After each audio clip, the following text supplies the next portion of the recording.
Forex market that's different than the other markets that are going to be the reason why some of the candlestick signals are constructed a little differently, as we'll look at later.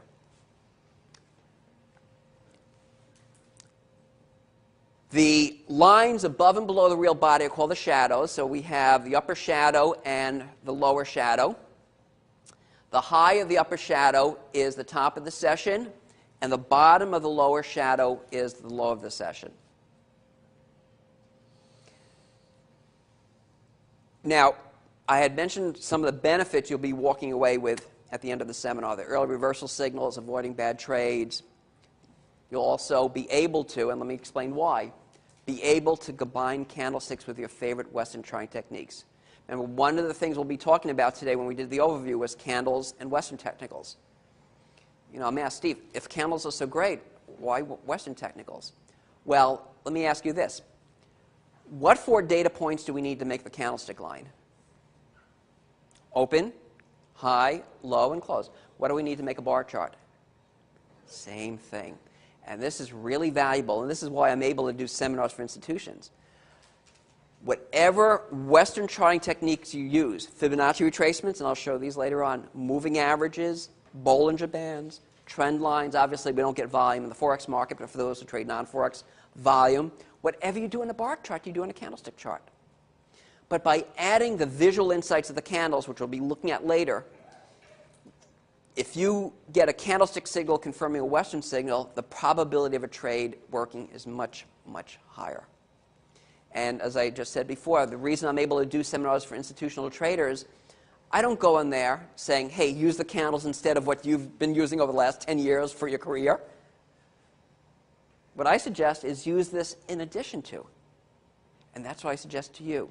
You may have your own favorite Western charting techniques. You may find a moving average works particularly well, an oscillator. Stay with it. Don't give it up. Add the candlesticks to it. This is a very, very powerful aspect of the candles. The lines to your right are called doji. And doji are sessions where the open and closing are the same.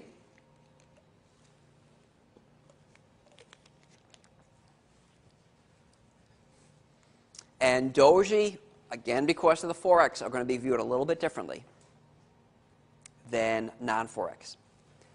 So before we move on, are there any questions about the construction of the candlestick line?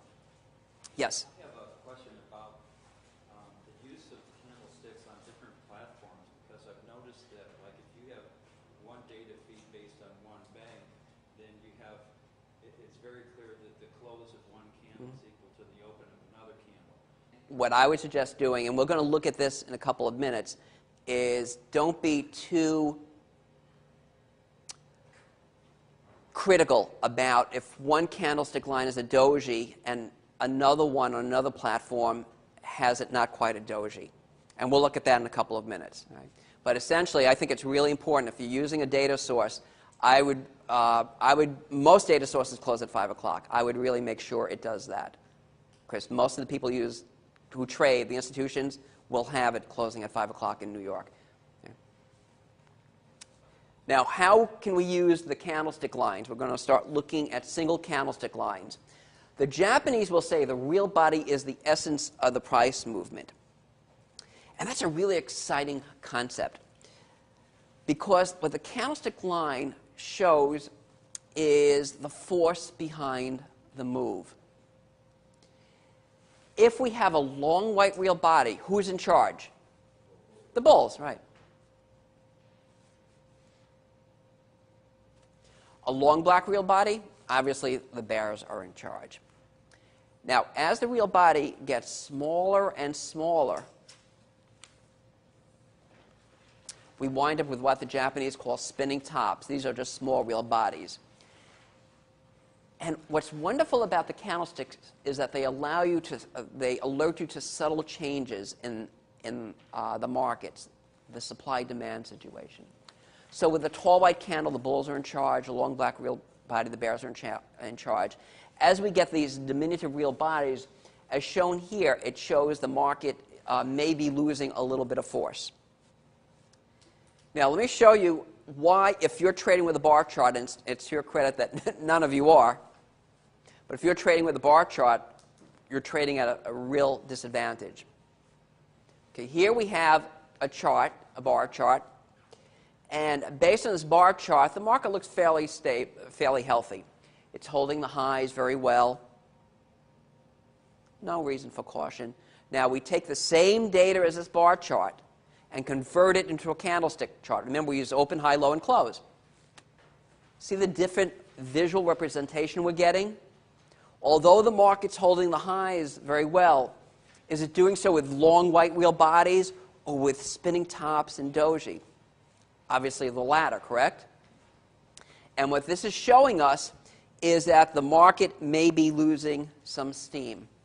And this is what unfolded after. Okay, obviously it's not going to work that well every time, but what's really important about the candlesticks is that although it uses the same data as the bar chart, it shows us the price. The candles show us the price, correct? Like a bar chart does, but the power, the potency of the candlesticks is they also show us the force behind the move. That's the difference between a bar chart and a candlestick chart.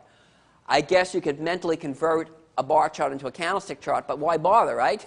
It's done on the charts for us now. Years ago, when I was doing research into the candles in the 80s, no charting systems had candlestick charts.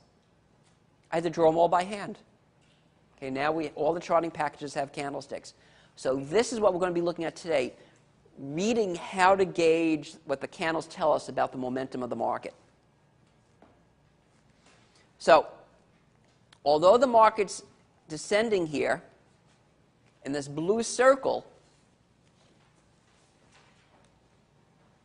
what's happening with the bearish control of the market? Gauged by the real bodies. What's happening with those real bodies in the blue circle? Getting smaller and smaller, exactly. Now, I don't know, I might be buying here because the market seems to be stabilizing. Normally, if we have, let me go back here, I would not be selling short here. As we progress in the seminar, we'll be talking about using candlesticks to initiate a new position as opposed to using candlesticks to offset a position. But based on this slide, I would not be shorting here. It's rare for me to recommend going counter-trend with a new trade based on a single candlestick line. Something like this I would use to lighten up on long positions. Move up stops. Take some profits. Now, getting to this slide, it's not so much the real bodies that are making me less bearish. I might actually think about buying here because just as you would on the bar chart, what's going on? What's happening to the lows?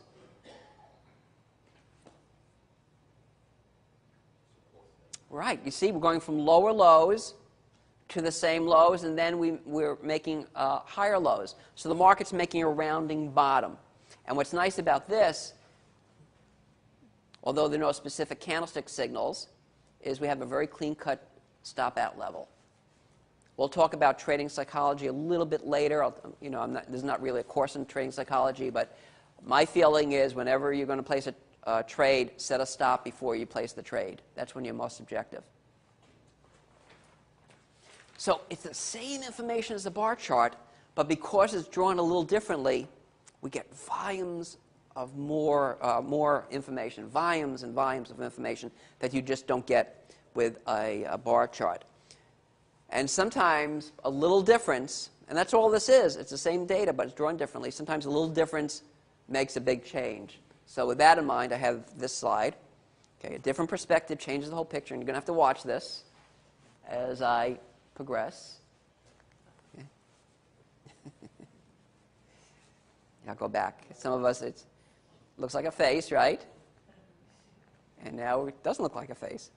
Different perspective.